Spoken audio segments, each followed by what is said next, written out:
Welcome to நம்ம இ சேவை channel. நம்ம இ சேவை சேனலில் வந்து பார்த்தோன்னா வெற்றிகரமாக வந்து 10வது இது மேக் பண்ணுறோம். 10வது வீடியோவில் வந்து பார்த்தீங்கன்னா நம்ம வந்து டிஆர்பி இன்டர்வியூவில் வந்து பார்த்தீங்கன்னா என்னென்ன டாக்குமெண்ட் எடுத்து போனோம், அந்த டாக்குமெண்ட் முக்கியத்துவம் என்ன, அதை பற்றி பார்த்துக்கலாம். ஏன்னா கிட்டத்தட்ட வந்து 9 பார்ட்டில் வந்து பார்த்தோன்னா மேக்ஸிமம் எல்லாமே கவர் பண்ணிக்கிட்டோம். அடுத்தது வந்து டாக்குமெண்ட்டில் மார்க் எவ்வளோ வரும்ன்றதை பற்றி பார்த்துடலாம். என்னென்ன டாக்குமெண்ட் வேணுன்றதை பற்றி பார்த்துடலாம். கிட்டத்தட்ட நம்மளுடைய இலக்கு வந்து இன்டர்வியூவில் வந்து 50க்கு 50 இருக்கிறதா இலக்கு. ஆல்ரெடி நம்ம வந்து பார்த்தீங்கன்னா 9 பார்ட் போட்டோம். 10வது பார்ட்டு. உங்களோட ஒத்துழைப்புக்கு வந்து மிகப்பெரிய நன்றி சொல்லிக்கலாம். அது மட்டும் இல்லாமல் நம்ம இ சேவை சேனல் வந்து ஃபஸ்ட் டைம் பார்க்கணும், மறக்காம வந்து சப்ஸ்கிரைப் பண்ணிடுங்க. வீடியோ வந்து ஸ்கிப் பண்ண பாருங்க. கண்டிப்பாக வந்து இந்த டாக்குமெண்ட் மட்டும் இருந்தால் மட்டும் போதும், நீங்கள் வந்து இன்டர்வியூவில் வந்து அட்டன் பண்ணிக்கலாம். எந்தெந்த டாக்குமெண்ட் இம்பார்ட்டன்ட் அது பற்றி சொல்கிறேன். நிறைய பேர் நிறைய கொஸ்டின் வந்து கேட்டிருக்கீங்க. அதுக்கெல்லாம் விளக்கு வந்து பார்த்தீங்கன்னா இந்த வீடியோவில் வந்து தெரிஞ்சிடும். அதுக்கப்புறம் வந்து பார்த்தீங்கன்னா ஒரு மன நிம்மதியோட இன்டர்வியூ வந்து அட்டன் பண்ணலாம். ஃப்ரீயாக போங்க. கண்டிப்பாக வந்து ஜாலியாக வந்து அட்டன் பண்ணுங்க. சூப்பராக வேலை கிடைக்கும் அப்படின்ற மாதிரி நம்பிக்கையோட இந்த வீடியோ ஸ்டார்ட் பண்ணலாமா? போயிடலாமா வீடியோக்குள்ள? இப்போ வந்து டாக்குமெண்ட் வெரிஃபிகேஷன் பண்ணுறதுக்கு முன்னாடி இது வந்து டாக்குமெண்ட் நம்ம எடுத்து வச்சுக்கிறோம். அதுக்கு முன்னாடி வந்து அவங்க என்னென்ன கேட்டிருக்காங்கன்றத ஃபஸ்ட்டு படிச்சிடலாமா? படிச்சுட்டு தான் உங்களுக்கு வந்து ஒரு கிளாரிஃபை ஆகும். நாளைக்கு வந்து 12:30 மணிக்கு வந்து இன்டர்வியூ. இது வந்து நாளைக்கு நடக்கிற விஷயம். இப்போ வந்து பார்த்தீங்கன்னா என்னென்ன சொல்கிறாங்க அப்படின்றத பற்றி பார்த்துக்கலாம். இந்த அப்ளிகேஷன் வந்து பார்த்தீங்கன்னா கணினியில் பண்ணது, ஒரிஜினல் சர்டிஃபிகேட் வேணும், செல்ஃப் அட்டாச்மெண்ட் காப்பீஸ் வேணும் அப்படின்ற மாதிரி வந்து ஃபஸ்ட் பாயிண்டில் பேரளவு கொடுத்துருக்காங்க. சரி, அது நோட் பண்ணிக்கோங்க. அடுத்தது வந்து பிறந்த தேதிக்கான சான்றிதழ். பிறந்த தேதிக்கான ஹையர் எஸ்எல்சி +2 மார்க் ஷீட் ரெண்டுல தானே இருக்கலாம். கல்வி தேதியில் வந்து பார்த்தோன்னா என்ன கேட்டிருக்காங்க இந்த இயரில் அப்படின்னு பார்த்தோன்னா சேல்ஸ்மேனுக்கு வந்து பார்த்தீங்கன்னா 12th, பேக்கருக்கு வந்து பார்த்தீங்கன்னா 10th கேட்டிருக்காங்க இல்லையா, அது தாக்குறது இதுதான் இது. அடுத்தது ஜாதி சான்றிதழ் வந்து கம்பல்சரி மஸ்ட்டாக வேணும். அதுக்கப்புறம் வந்து பார்த்தீங்கன்னா முன்னாள் இராணுவத்தில் எதனா கேட்டிருக்கீங்க, எதனா இருக்கீங்க, அதுனா அவங்களுக்கான இது வந்து கேட்டிருக்காங்க. அவங்க முன்னாள் விருதுனா அப்பா முன்னாள் இராணுவர், அதனால் வந்து என்ன மகளுக்கு ஒய்ஃபுக்கு அந்த மாதிரி கேட்கணும் அப்படின்னு கேட்டால் அந்த மாதிரி இது வராது. அவர் எதுனா பணியாற்றி இருந்தாருன்னா இது ரிட்டையர்ட் ஆகியிருந்தாருன்னா அதுக்கு இது வந்து பண்ணிக்கலாம். அதுக்கப்புறம் மாற்றுத்திறனாளி எதனா இருக்கிறாங்க அப்படின்னா அதுக்கான சான்றிதழ் வந்து நம்ம ஆல்ரெடி வாங்கி வச்சிருந்து நீங்கள் அப்ளை பண்ணியிருந்தீங்கன்னா அதுக்கான சான்றிதழ், அது மாற்றுத்திறனாளி உடல் குறைபாடு ரெண்டில் ஏதாச்சும் ஒன்று இருந்தால் வச்சுக்கலாம். அதுக்கப்புறம் வந்து பார்த்தீங்கன்னா விதவைக்கு வந்து பார்த்தீங்கன்னா கணவரால் கைப்பற்றவருக்கு விடுமை இது பண்ண மாட்டாங்க. கணவர் வந்து இறந்ததுக்கு மட்டும் தான் வந்து பார்த்தீங்கன்னா அது வந்து சம்மந்தப்பட்ட வட்டாட்சியரிடம் இல்லைன்னா மாவட்ட உதவி ஆட்சியர்களிடம் வாங்கணும். அது வந்து கரெக்டாக வாங்கி வச்சுருந்தீங்கன்னா மட்டும்தான் அக்செப்ட் பண்ணுவாங்க, இல்லைனா அது பண்ண மாட்டாங்க. இதுவே சரி ஆல்ரெடி வாங்கியிருந்தீங்கன்னா ஓகே, அதை வச்சு நம்ம வந்து பயன்படுத்திக்கலாம். அடுத்தது விண்ணப்பத்தில் உள்ளதை போட்டு இப்போ அப்ளிகேஷனுக்கு வந்து ஒரு ஃபோட்டோ போட்டிருப்பீங்களா, அந்த ஃபோட்டோ மட்டும்தான் வேணும். வேறு ஃபோட்டோ டிஃப்ரெண்ட்டாக இருந்துச்சுன்னா அந்த இடத்துல வந்து பார்த்தீங்கன்னா அவங்க மால் மாறாட்டம் எதனா பண்ணுறாங்களா அப்படின்ற மாதிரி ஒரு பேச்சு எழுந்துடும். அதனால் வந்து ஃபோட்டோ வந்து என்ன ஃபோட்டோ கொடுக்குறீங்களோ அந்த ஃபோட்டோ. அடுத்தது வந்து தடையில்லா சான்றிதழ் என்ஓசின்றது வந்து பார்த்தீங்கன்னா கம்பல்சரி வந்து பார்த்தீங்கன்னா வேலை செய்கிற ஸ்டாஃபுக்கு வந்து கம்பல்சரி கொடுக்கணும்.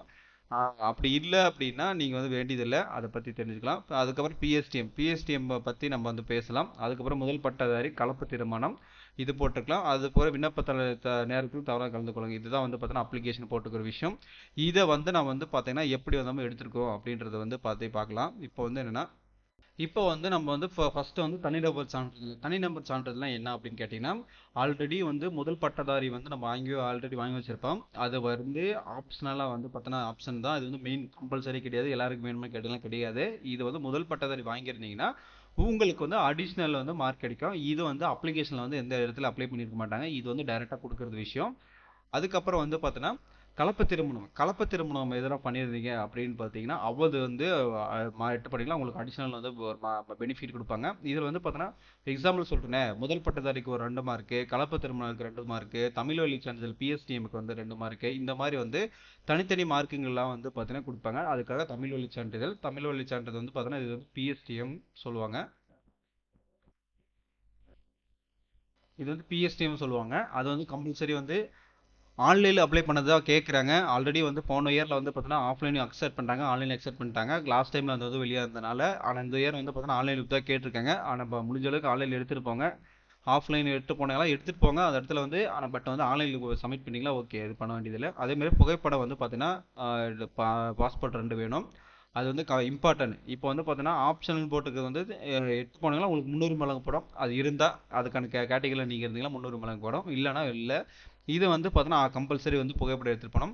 அதுக்கப்புறம் வந்து பார்த்தீங்கன்னா அடையாள சான்றிதழ் மஸ்ட்டு. ஆல்ரெடி வந்து பார்த்தீங்கன்னா குடும்ப அட்டை வச்சு அப்ளை பண்ணியிருப்பீங்க, இல்லை வாக்காளர் அட்டையை வச்சு அப்ளை பண்ணியிருப்பீங்க. இது ரெண்டுமே வந்து பார்த்தீங்கன்னா கம்பல்சரி கொடுத்துருப்பீங்க. அடிஷ்னலாக வந்து ஆதார் கார்டும் வந்து கேட்பாங்க. லாஸ்ட் டைம் வந்து ஆதார் கார்டு வந்து கேட்டாங்க. அது வந்து நகலில் வந்து அட்டாச் பண்ண சொன்னாங்க. இது வந்து பார்த்தீங்கன்னா கேட்கக்கூடிய முக்கியமான அடையாள சான்றிதழ் வந்து கம்பல்சரி இது வேணும். ஒன்று வாக்காளர் இல்லை அப்படின்னா குடும்ப அட்டை பண்ணியிருப்பீங்க. குடும்ப அட்டை அட்டாச் பண்ணியிருந்தீங்கன்னா ஆதார் அட்டையும் கம்பல்சரி கேட்குறாங்க. இதில் ரெண்டுமே மூணுமே இருந்தால் எடுத்துப்பாங்க. ஒன்றும் பிரச்சனை இல்லை. வேண்டியது தேவைன்னு சொல்ல மாட்டாங்க.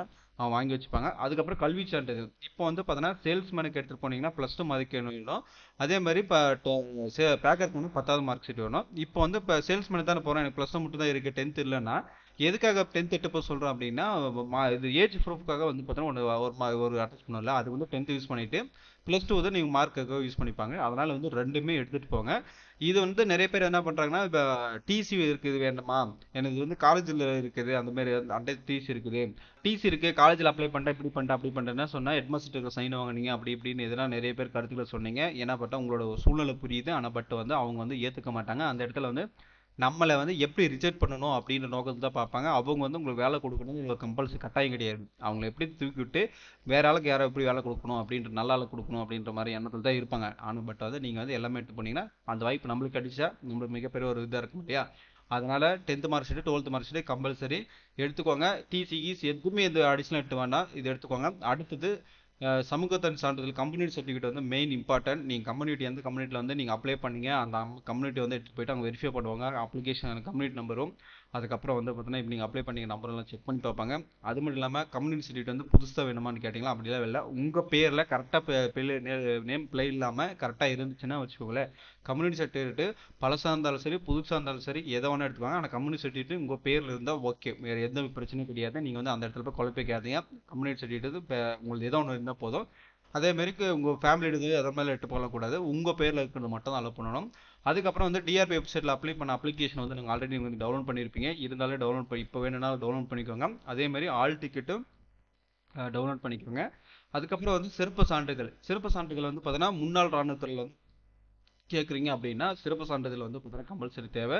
அதுக்கப்புறம் விதவை சான்றிதழ் வந்து பார்த்தோன்னா கம்பல்சரி வந்து நீங்கள் சிறப்பு இதில் எதுனா மார்க் வேணும் அப்படின்னு கேட்டிங்கன்னா கம்பல்சரி தேவை. மாற்றுத்திறனாளிக்கான சான்றிதழ் வந்து பார்த்தீங்கன்னா நீங்கள் எக்ஸ்பெக்ட் இது பண்ணுறீங்க சலுகை தேவைப்படுது அப்படின்னா நீங்கள் வந்து அதுக்கான இதில் வச்சுருக்கணும். இது வந்து இது வந்து ஆப்ஷனல் தான். என்ஓசின்றது வந்து கம்பல்சரி மஸ்ட்டாக தேவைப்படுற விஷயம். ஒர்க் பண்ணுறவங்களுக்கு எல்லாத்துக்கும் வந்து பார்த்தீங்கன்னா தேவைப்படுற மிகப்பெரிய விஷயம்.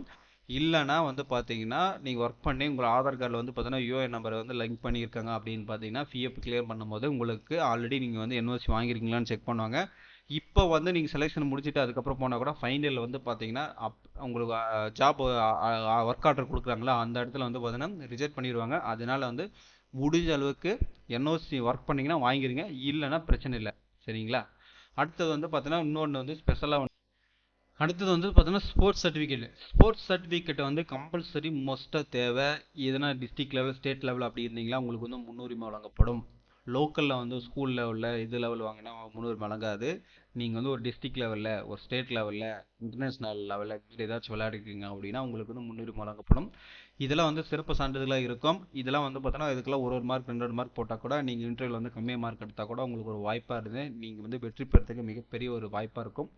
கிட்ட வந்து 17 டாக்குமெண்ட் சொல்லியிருக்கேன். இதெல்லாம் வந்து பார்த்தீங்கன்னா ஆப்ஷனல் தான். நீங்கள் இருந்துச்சுன்னா கம்பல்சரி வந்து பார்த்தீங்கன்னா யூஸ் பண்ணிக்கோங்க, இல்லைன்னா வேண்டியதில்லை. 17 டாக்குமெண்ட்டில் எது எத்தனை வந்து முக்கியமானதுன்னு பார்த்தீங்கன்னா 1 2 3 4 5 6 7 8 9 டாக்குமெண்ட் வந்து முக்கியமானது. இதெல்லாம் வந்து ஆப்ஷனலு. நீங்கள் வந்து இதை வந்து மெயினில் வந்து பார்த்தீங்கன்னா இருக்கிறத எடுத்துகிட்டு போங்க. ஆனால் ஸ்டார் போட்டதெல்லாம் கம்பல்சரி எடுத்துகிட்டு போகணும். கண்டிப்பாக வந்து மிகப்பெரிய வெற்றி வந்து கேட்டதுக்கு மிகப்பெரிய ஒரு வாழ்த்துக்கள் எல்லாத்துக்கும் சொல்கிறேன். நான் ஆக்சுவலி இந்த இன்டர்வியூ வந்து ஆல்ரெடி ஸ்டார்ட் பண்ணியிருப்பாங்க. இருந்தாலும் வந்து பார்த்தீங்கன்னா நாளையிலேருந்து இன்டர்வியூ அட்டன் பண்ணுறதுக்கு மிகப்பெரிய வாழ்த்துக்கள். ஆல்ரெடி இன்டர்வியூ அட்டன் பண்ணீங்களா நம்ம சேனல் வந்து டெலிகாஸ்ட் பண்ணணும் அப்படின்னா ஜிஎம் தமிழ்லாம் சொல்லக்கூடிய இன்ஸ்டாகிராம் வந்து பார்த்தீங்கன்னா டிஎம் பண்ணுங்க. கண்டிப்பாக வந்து அந்த விஷயம் வந்து பார்த்தீங்கன்னா மக்களுக்கு வந்து எக்ஸ்பிளைன் பண்ணிடலாம். இப்போ அடுத்து வந்து நம்ம இ சேவை சேனலில் வந்து பார்த்தீங்கன்னா நம்ம அதுக்கான வீடியோ மேக் பண்ணி நிறைய வீடியோ போட்டிருக்கோம், நிறைய ஆதரவு கொடுத்துருக்கீங்க. அது மட்டும் இல்லாமல் நம்ம 2 சேனலில் வந்து நம்மளோட சேனல் இருக்குது. கரண்ட் அஃபேரை பற்றி தெரிஞ்சுக்கணும் அப்படின்னு பார்த்தீங்கன்னா ஜிஎம்எஸ் தமிழை வந்து சப்ஸ்கிரைப் பண்ணிக்கோங்க. என்னப்பா சாப்பாடு சேனல் வந்து பார்த்தீங்கன்னா ஃபுட்டு பற்றி நீங்கள் வந்து ஆர்வமாக இருக்கீங்க, நல்லா ஒரு விளாக் மாதிரி பார்க்கணும், ஒரு காமெடியாக பார்க்கணும், என்டர்டைன் பார்க்கணும்னா இந்த சேனலை சப்ஸ்கிரைப் பண்ணிக்கோங்க. அது மட்டும் இல்லாமல் நம்ம வந்து சேனலில் வந்து பார்த்தீங்கன்னா கிட்டத்தட்ட வந்து 9 பார்ட்டு வந்து பெற்ற வீடியோ போட்டிருக்கோம். எதுக்காகனா முழுக்க வந்து சேல்ஸ்மேனில் வந்து இன்டர்வியூ அட்டன் பண்ணி சக்ஸஸ்ஃபுல்லான ஒரு மார்க் வாங்கணுன்றதுக்காக வந்து பார்த்தீங்கன்னா கிட்டத்தட்ட ஆல்ரெடி 11 வீடியோ 11 12 13 14 வீடியோ வந்து பார்த்தீங்கன்னா அதுக்காகவே போட்டிருக்கோம். கண்டிப்பாக வந்து உங்களுக்கு இந்த வீடியோ மூலிமா கண்டிப்பாக வந்து மிகப்பெரிய ஒரு ஹெல்ப்பாக இருக்கும் அப்படின்றதுக்காக போட்டிருக்கோம். கண்டிப்பாக எல்லா வீடியோ பார்த்துக்கோங்க. டாக்குமெண்ட் வந்து ப்ரிப்பரேஷன் பண்ணுறதுக்கு மறுபடியும் ஒரு முறை வந்து காட்டுறேன் பார்த்துக்கோங்க. இதை வந்து கம்பல்சரி எடுத்துகிட்டு போங்க. எடுத்துகிட்டு போயிட்டு அதுக்கப்புறம் வந்து பார்த்தீங்கன்னா இந்த வீடியோ வந்து 1க்கு 2 முறை வந்து பார்த்தோன்னா வீடியோ வந்து முழுசாக பார்த்துருங்க. பார்த்தீங்கன்னா என்னென்ன கொஸ்டின் கேட்குறாங்க, எந்த மாதிரி கொஸ்டின் கேட்குறாங்க நம்ம ஆல்ரெடி போட்டிருக்கோம் இல்லையா, அது வீடியோ வந்து கண்டிப்பாக தெரிஞ்சு வரட்டும் அப்படின்னு சொல்லி கேட்டுக்கலாம்.